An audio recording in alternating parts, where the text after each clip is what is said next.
Hello and welcome to the basic AutoCAD course. In today's course, we are going to be going through the default interface of AutoCAD. So if you have a different version of AutoCAD, in this case, I have the latest version, the 2021 version of AutoCAD, you are not going to find any difficulty in using the same version of AutoCAD or any different version in this case.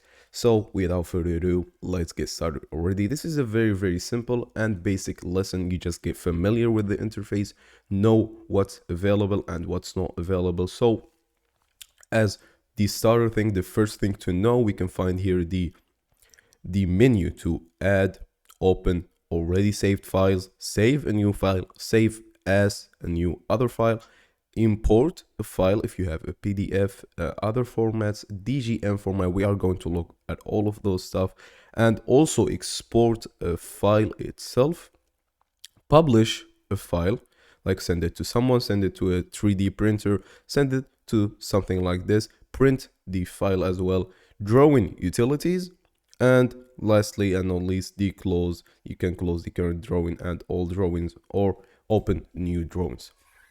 So that was the first basic thing, to save files, import them.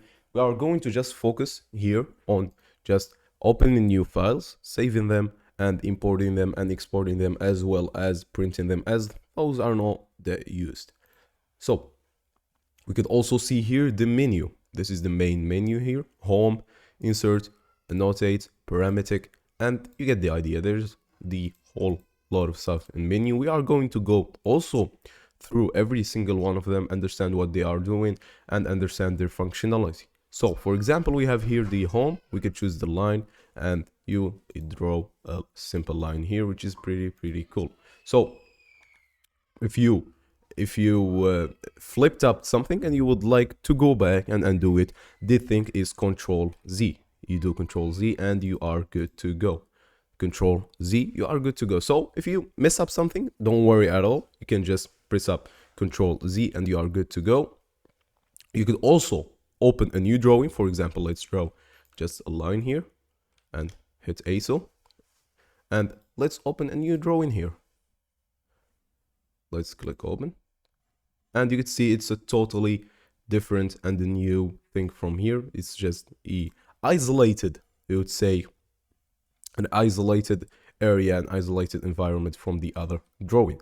So as we said, this is the main menu here, and this are the items of that menu. We could see that in this simple area you could find more options for that menu, because those options are not that used. Sometimes they are used, and we will show you how to also pin them here so you could access them very easily. That was it for today's lesson. I hope that you are all doing well, and I hope you have a great rest of your day.